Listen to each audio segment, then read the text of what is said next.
Bienvenidos participantes. El día de hoy vamos a conversar un poco sobre la formación de liderazgo transformador. De hecho, ustedes han escuchado hablar sobre liderazgo, conceptos, teorías, ¿no? Hoy en día nos dicen, bueno, tienes que ser un buen líder, debes ser un líder. Y la pregunta es, ¿el líder nace o se hace? ¿Qué piensas? Y algunos dirán, no, es que definitivamente tienes que nacer con ese poder para que puedas impulsar a las personas a hacer algo. ¿Será eso cierto? Vamos a ir viendo en el transcurso de esta sesión definitivamente algunos conceptos que teníamos antes y ahora, ¿no? Los conceptos que actualmente estamos hablando y sobre todo esta parte de liderazgo transformador.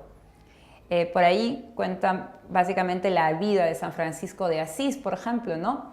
Un día, San Francisco en la mañana sale muy temprano del convento con uno de sus frailes y le dice, bueno, el día de hoy vamos a empezar a evangelizar, vamos a predicar la palabra de Jesús.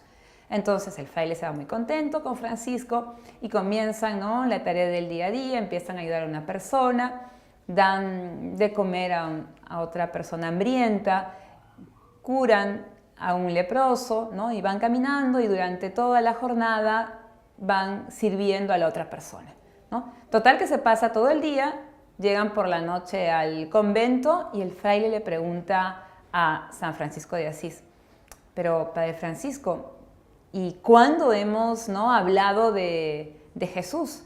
Entonces él le dice, bueno, cada vez que ustedes hemos estado sirviendo a los demás, hemos estado predicando la palabra del Evangelio. Y es solamente con los actos que nosotros podemos demostrar lo que somos y ser coherentes en las cosas que decimos y hacemos.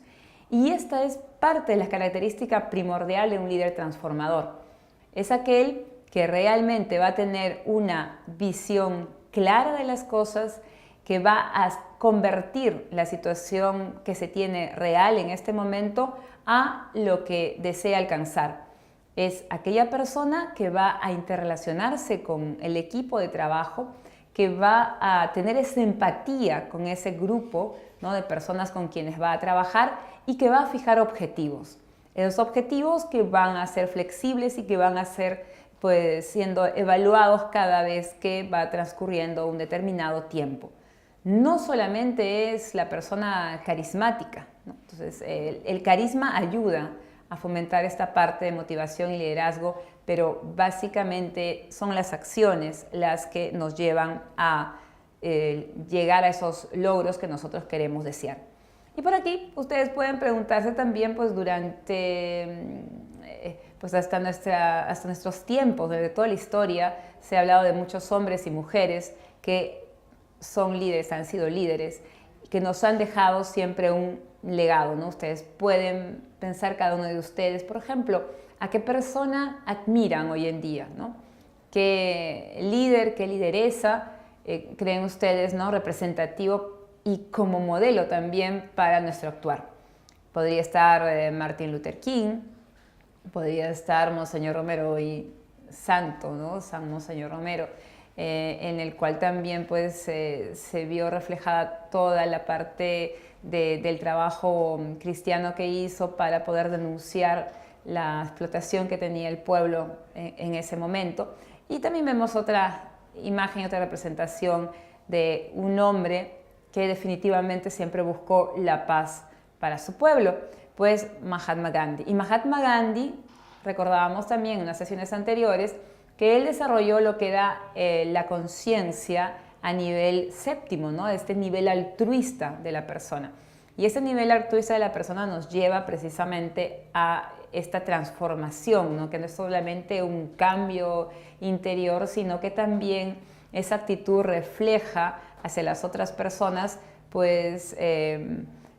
ese seguir a ese sujeto, ¿no? Entonces, ¿cómo impulsa el accionar de esta persona hacia los otros? Una frase de Mahatma Gandhi, ¿no?, es básicamente, sé tú el cambio que quieres ver en el mundo. Entonces, es una frase muy fuerte, ¿cierto? Entonces, cada uno de nosotros realmente, ¿no?, podemos cambiar, sí, pero podemos cambiar, pues definitivamente si queremos hacerlo. Y no solamente si queremos hacerlo, sino que también reconociéndonos todas las fortalezas que tenemos cada uno de nosotros como dignidad de personas y de seres humanos también, que eso es muy importante, ¿no? Muchas veces ustedes de pronto han escuchado decir que toda persona tiene un precio, pero ¿realmente será cierto? ¿No? Adela Cortina, que es una socióloga y filósofa, dice, realmente pues no existe un precio para cada persona. ¿Por qué? Porque si uno se reconoce, ¿no?, realmente como ser humano, con esa dignidad que cada uno de nosotros tiene, entonces no existe, ¿no?, ningún precio para poder comprarnos. O sea, no sobornos, no coimas, no actos de corrupción. ¿Por qué? Porque entendemos realmente esa dignidad de personas que cada uno de nosotros es. Sin embargo, existe como que llegado un momento, en una etapa de nuestra vida, de pronto una confusión que no reconocemos ese valor que cada uno de nosotros tiene internamente, ¿no? Y por ahí hay un cuento muy interesante que comenta Andrés Martín Azuero, que tiene un libro sobre sabiduría estratégica. Y básicamente él comenta una historia sobre el lobo y las ovejas, que de pronto ustedes la conocen como el águila y las gallinas, ¿no? Entonces, un poco, es muy similar realmente las dos historias. Esta historia sobre el león y las ovejas, ¿no? Cuentan que es una historia pues, del Islam, ¿no? De una filosofía sufí, en la cual relata básicamente que un cazador, ¿no?, un día llega a matar a una leona que tenía un cachorro, ¿no?, casi recién nacido. Entonces este cazador, pues luego de abatir a la leona, ¿no?, toma consigo el pequeño cachorro y se lo lleva a su rebaño, ¿no?, con su rebaño de ovejas. Entonces este animal empieza a crecer, ¿no?, y a aprender a vagar igual que las ovejas. Pastorea el campo, come igual que ellas, ¿no? Ella se vuelve herbívoro, ¿no?, cambia totalmente el estilo, ¿no?, de vida, y así va pasando el tiempo hasta que de pronto por la zona estaba un león merodeando la zona, ¿no? Y cuando ve a este joven león, ¿no?, en medio de las ovejas, pues se sorprende y le da mucha ira, ¿no? Y dice, ¿cómo es posible, ¿no?, de que pues un león, que es considerado como el rey de la selva, esté comportándose como una oveja? Entonces, lleno de furia, va al lugar donde estaban las ovejas y este joven león, mata a dos de ellas, toma al cachorro león consigo y se lo lleva hacia el peñasco, ¿no? Y entonces el león estaba como asustado, ¿no? Y hasta va, como si fuera una oveja, ¿no? Entonces, y el otro león le dice, pero basta, o sea, tú no eres una oveja, tú eres un león. Y de pronto le lleva pues por el acantilado, ¿no? Y por ahí había un riachuelo y le hace justamente ver el reflejo de este león y el león se da cuenta que pues realmente no tenía el aspecto de la oveja, ¿no? Y todavía estaba así como que confundido, ¿no? Entonces todavía no reconocía realmente quién era. Y de pronto este león, pues que había matado a un par de ovejas, le da un pedazo de carne. Y él como que así temeroso, ¿no?, empieza a probar el bocado porque como que le da también pena. Era una de las ovejas con quien él se crió, ¿no? Y de pronto, curiosamente, ¿no?, cuando empezó a comer la carne de oveja, empezó a gustarle, ¿no? Y no sabía ya cómo comportarse, si gruñir, ¿no?, rugir, o seguir bando como la oveja, ¿no? No sabía. Y entonces el otro león le dice, no, tienes que empezar a rugir, ¿no? Y hasta que llega un momento, después de tanto intento, que pues da ese grito, ese rugido, ¿no?, interno, y se reconoce como tal, o sea, se reconoce como león. Y esta fábula es realmente no comparativa con el arqueotipo en los comportamientos que tenemos nosotros como seres humanos, ¿no? Porque muchas veces llegamos a comportarnos como ovejas, cuando de pronto pues tenemos una reunión a determinada hora y llegamos tarde. Decimos, es que había muchísimo tráfico, es que se me reventó, ¿no?, la llanta del automóvil, es que realmente no me sentía mal. ¿Qué tipo de respuestas son esas? Ese tipo de respuestas es pues una respuesta de una oveja, ¿no? De pronto, si es que decimos, realmente sí, pues me hice tarde, ¿no? Tuve mucho que hacer y llegué pues tarde, lamentablemente, no calculé los tiempos. Entonces, estoy siendo responsable de mis actos. Ese es el comportamiento del león. Entonces, en muchas ocasiones de nuestra vida, nosotros nos podemos comportar a veces como las ovejas y de pronto tenemos que ir analizando ese comportamiento para poder asumir, ¿no?, nuestra verdadera convicción y responsabilidad frente a las cosas y comportarnos pues como leones en el buen sentido de la palabra, de enfrentar los problemas, ¿no?, de enfrentar los problemas de manera también asertiva. Si no reconocemos esto, entonces se nos va a pasar la vida y vamos a empezar a echar la culpa de todas las cosas que nos pasan al resto. O sea, no soy feliz porque de pronto, pues, en mi casa me mortificaron tanto, ¿no?, que pues siempre me enseñaron a que tenía que estar sufriendo y que no existe felicidad, ¿no? O es que de verdad que tengo muy mala suerte para encontrar pareja, ¿no? O porque quizás no seguí la profesión que yo realmente quería. Entonces, los pensamientos de ovejas siempre tienden a dar excusas. Claro, es un tema de darse a la víctima, ¿no?, de no tener que asumir algo y, lógicamente, se agrupan, ¿no? Fíjese cómo están las ovejas, ¿no? Están agrupadas en manada. ¿Por qué? Porque están quejándose, ¿no?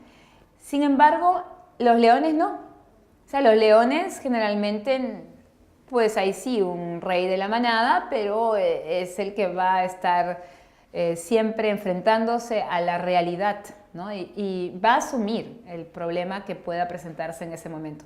No es sencillo, o sea, no es fácil enfrentarse a las cosas, ¿no?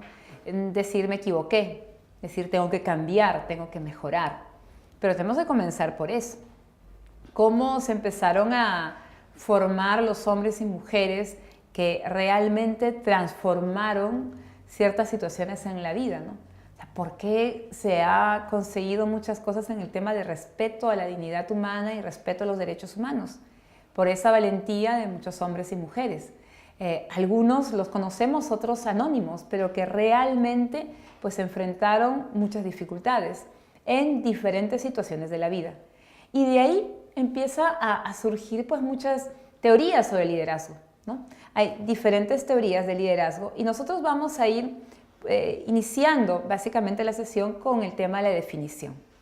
¿Qué entendemos por liderazgo? ¿Quién es el líder, ¿no? ¿Cuándo podemos hablar nosotros realmente que una persona está liderando un equipo de trabajo? Y la otra pregunta, ¿por qué es importante hoy en día desarrollar esa capacidad de liderazgo? Para las organizaciones, incluso también para las familias, para los grupos organizados, ¿no? ¿Por qué es necesario realmente, ¿no?, formar personas que muevan a otras personas, que motiven, que lideren, ¿no?, un objetivo, pero no solamente pues para que sigan como manadas, sino también pues generando oportunidad de crítica, de cuestionamiento, de mejora, ¿no? Entonces, en algún momento podemos ser líderes, en otro momento podemos ser seguidores, pero no quedarnos simplemente con el comportamiento de oveja, de ir quejándonos de las cosas, sino viendo la situación en el momento y trabajando esa visión que todos tenemos que trabajar si queremos alcanzar el éxito tanto personal como también a nivel organizacional. Otro punto interesante es que indican que las teorías de las relaciones humanas, ¿no?, ha comprobado la enorme influencia del liderazgo en el comportamiento de las personas. Piensen ahora, ¿no?, en alguno de sus gerentes y empecemos a ver, ¿no?, cómo se comportaban ellos frente a una situación dada, ¿no? De pronto, si tenían que terminar un pedido y el cliente requería esos productos, ¿no?, de manera inmediata, podía manejar las emociones, podía compartir con ustedes realmente el objetivo o la importancia de terminar ese pedido, los alentaba, o muy por el contrario, había una presión tan fuerte que justamente por temor a todo lo que podía pasar, uno cumplía la tarea. ¿Qué tipo de líder realmente nos ha motivado y ha transformado nuestras vidas? Y pues queremos también tomarlo de ejemplo. ¿Qué características tendría esta persona?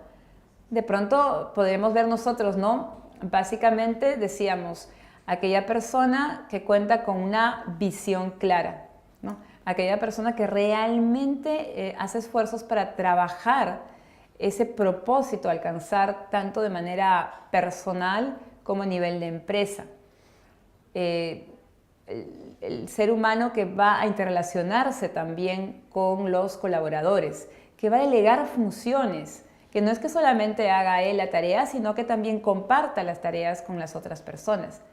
Que trabaje los objetivos, que sean objetivos realmente específicos, medibles, que puedan ser palpables para todos y que si por ahí no se está cumpliendo alguno de ellos, pues se pueda ajustar, ¿no?, ese objetivo. Son algunas de las características que deberíamos ir trabajando también cada uno de nosotros. Entonces, cuando hablamos del concepto de liderazgo, existen en realidad pues muchos autores que han trabajado el tema, hay más, dice, de 3000 incluso, ¿no? Autores que han desarrollado estos conceptos y han trabajado libros y documentos sobre el liderazgo. Y pueden de pronto ustedes ver en esta imagen, ¿no?, alguna síntesis de esos conceptos que se han tomado a lo largo del tiempo, ¿no? De pronto, ¿quién es el líder?, ¿no? Aquella persona, ¿no?, que va a colaborar, que va a ayudar para que el grupo pueda lograr el objetivo. Entonces, a través de su actuar, a través de esa motivación que va a tener primero personal y que luego va a transmitir al resto de equipo y que va a ayudar a ese equipo a poder trabajar al objetivo que quiere alcanzar. Ese es un punto, ¿no? Ese es un primer concepto en el tema de una definición de liderazgo. Ahora, algunos hablan con respecto a que definitivamente existe una personalidad formada de aquellas personas que ejercen ese liderazgo, ¿no? Desde pues el aspecto físico, cómo es que mira a las personas, cómo es que camina, ¿no?, con esa seguridad. Después cómo se expresan también y que va a estar relacionada con la parte carismática que se ha ido también trabajando como persona, ¿no? Entonces muchos, y que va a estar relacionado con la parte de la teoría de la personalidad en el tema de liderazgo, pues hablan de ciertas características que debe tener, ¿no?, el sujeto, como características pues físicas, de personalidad, que básicamente pues le den ese impulso para nuevamente, ¿no?, ¿qué cosa hacer? O sea, hacer que las otras personas lo puedan seguir, ¿no? Entonces, al final, o sea, al margen, cada uno de nosotros, recordemos, como seres humanos tenemos impregnado un carácter. Y como seres humanos también, por lo menos a una persona, pues somos modelos de esa persona. O sea, podemos ser modelo como para bien o para mal, ¿no? Eso va a depender del comportamiento que vamos a tener. Ahora, el término liderazgo también está relacionado con esa capacidad de provocar obediencia, ¿no? De pronto sí, tú admiras a una persona, ¿no?, realmente, y muchas veces haces las cosas no por el trabajo de pronto en sí, ¿no?, sino por la persona. existe una obediencia tal, un respeto, ¿no?, extremo por ella, que te impulsa a hacer eso. Entonces está también relacionado con esa capacidad de provocar obediencia, ¿no?, unos conceptos que pueden encontrar ustedes con respecto a la definición de liderazgo. Y otro que es muy conocido y que por eso es que lo hemos subrayado es básicamente el ejercicio de influencia. O sea, cómo uno define al líder, aquella persona capaz de influenciar en otro. Y miren, con esta definición nosotros podemos realmente llegar a la cuenta que cada uno de nosotros puede y es definitivamente líder. De pronto, pues no ha desarrollado toda la potencialidad de liderazgo, ¿no? Pero definitivamente en algún momento de nuestras vidas siempre hemos llegado a influenciar en otra persona, ¿no?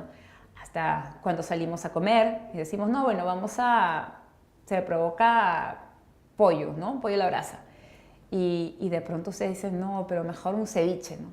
Y llegan a tal momento en convencer a las personas que al final, ¿no?, que de pronto pensaron ir a comer pollo a la brasa, terminan comiendo ceviche.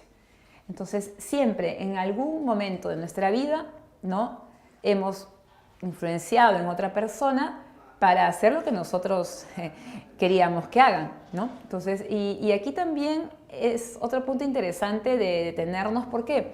Porque existe una responsabilidad definitivamente. Porque no es solamente las cosas que uno hace. Recuerden que lo que uno hace también repercute en el otro. Toda acción tiene una reacción, siempre existe una causa y un efecto. Entonces, si nosotros consideramos a que el líder es el que ejerce influencia en el otro, entonces aquí es importante ver cuáles van a ser, pues, los objetivos que tiene esta persona, la visión, ¿no?, hacia dónde quiere llevar a la organización, y cuando hablamos en un tema político, hacia dónde quiere llevar al país, ¿no? Entonces, si podemos ver diferentes tipos de liderazgo viendo tan solo América Latina. Ahora, otra definición que se relaciona con el concepto es la conducta, ¿no? Entonces, es una forma conductual en la cual uno, pues, nuevamente ejerce ese poder frente a otras personas, ¿no? Existe alguna motivación que tiene la persona que hace que su comportamiento, ¿no?, sea imitable por otras personas. Y definitivamente esto tiene una relación de poder. Mucha gente antes pensaba de que los líderes solamente tenían que ser los gerentes o los directivos de las empresas, ¿no? Hablamos de liderazgo político o liderazgo social. Sin embargo, nuevamente volvemos a ver de que no es netamente para aquellos que ejercen un cargo en una organización, ¿no? Entonces, todos estamos llamados a ser líderes. Una de las funciones también del líder transformador, que lo vamos a ir comentando más adelante, va a ser de empoderar al otro para que pueda hacer, ¿no?, las cosas, delegar para que pueda cumplir con el objetivo y la misión de la organización. De igual manera, otro concepto muy relacionado al tema de liderazgo es que es un instrumento para el logro de metas grupales. Entonces, aquel equipo de trabajo que tiene una persona que va a estar organizada, que sabe hacia dónde quiere ir, que tiene objetivos claros, entonces definitivamente el equipo de trabajo va a cumplir con la meta, ¿no? Es vital eso, ¿no? Si no, piensen ustedes en este momento aquellas tareas que pudieron trabajar en equipos y quienes estuvieron liderando las mismas. Entonces, definitivamente, ¿no?, aquellas personas que tienen claro los objetivos, la visión, la misión y que direccionan hacia ello las personas, pues definitivamente colaboran mucho para el logro final de lo que se pretende hacer con el grupo humano, ¿no? Y esto no es solo en desarrollar esa capacidad para la persona, sino que también este liderazgo se realiza y se da de manera plena cuando existe una interacción, y eso es un punto importante, ¿no? Entonces, muy bien, uno puede influir en otra persona, pero definitivamente tienes que interactuar con el otro, ¿no? Entonces, es un proceso de interacción y que va mejorando también cómo tú llegas hacia la otra persona, ¿no? Existe definitivamente un rol diferenciado en el tema de comportamiento. Existen muchos libros, ¿no?, en los cuales se habla de liderazgo, y recuerdo en este momento uno, cuando mencionan el liderazgo a nivel 5, ¿no? Entonces, desde aquella persona que está encargada de un equipo de trabajo, que es simplemente jefe y que va a cumplir con los objetivos nada más, y que luego, ¿no?, va llevando al equipo de trabajo al final a una empatía tal que la gente llega a quererlo mucho, ¿no? No por el hecho de que quiera ser pues condescendiente o franelero, como se le podría llamar, sino porque realmente le causa esa emoción, ¿no? Se admira a la persona que está dirigiendo esta empresa u organización. ¿Por qué? Porque el líder también ha trabajado en ello, porque es empático con el colaborador, porque se preocupa por el colaborador. Y es muy importante ese rol que va a tener, ¿no? Imagínense una orquesta, ¿no?, una orquesta sinfónica. Qué importante es la presencia del director de la orquesta, ¿no? Y el director de la orquesta sabe, ¿no?, de pronto quién se equivocó. Y ha desarrollado ciertas capacidades, ¿no?, en las cuales le dan justamente esta atribución para poder saber, vaya, o sea, quién se está equivocando, ¿no? Quién por ahí desafinó, ¿sí? Entonces, es muy importante saber básicamente cuál es la función, cuál es el rol que se ejerce. Y otro punto que también tiene que ver con el concepto de liderazgo es la iniciación y mantenimiento de la estructura de rol, ¿no? Es decir, cómo nosotros tenemos que saber cuál es, ¿no?, el inicio de la tarea, de la función que se va trabajando hasta llegar al objetivo final. Entonces, estos son algunos de los conceptos que van a estar relacionados con el tema básicamente de liderazgo, ¿no? De igual manera, o sea, cuando hablamos nosotros de líderes, empezamos a recordar este tema de qué perspectivas están, ¿no?, en función a ello, como ese fenómeno de influencia interpersonal. Entonces, de todos los conceptos que hemos estado conversando un poco, pues el liderazgo tiene que ver con la influencia interpersonal. Y por otro lado, es un proceso, ¿no?, un proceso en el cual va a reducir la incertidumbre de un grupo. ¿Por qué? Porque el grupo va a estar orientado, va a estar organizado, va a saber hacia dónde va, ¿no? Entonces, y es muy fácil para que pueda cumplir con los objetivos trazados. Luego existe una relación funcional entre el líder y subordinados. Ahora vamos a ver, luego no hay diferentes teorías de liderazgo, ¿no?, y ejercicio también de los mismos. Pero definitivamente es un proceso, ¿no?, de la función del líder y de los seguidores, y que existen diferentes, ¿no?, variaciones y situaciones diversas. Pero todos tenemos esa capacidad de poder ser líderes. O sea, el líder pues nace y se hace también. Así que la tarea pues comienza ya. Todos creo tenemos esa potencialidad para poder ir trabajando y desarrollando una visión clara, objetivos definidos y una interacción con las personas en cumplimiento siempre a la tarea asignada.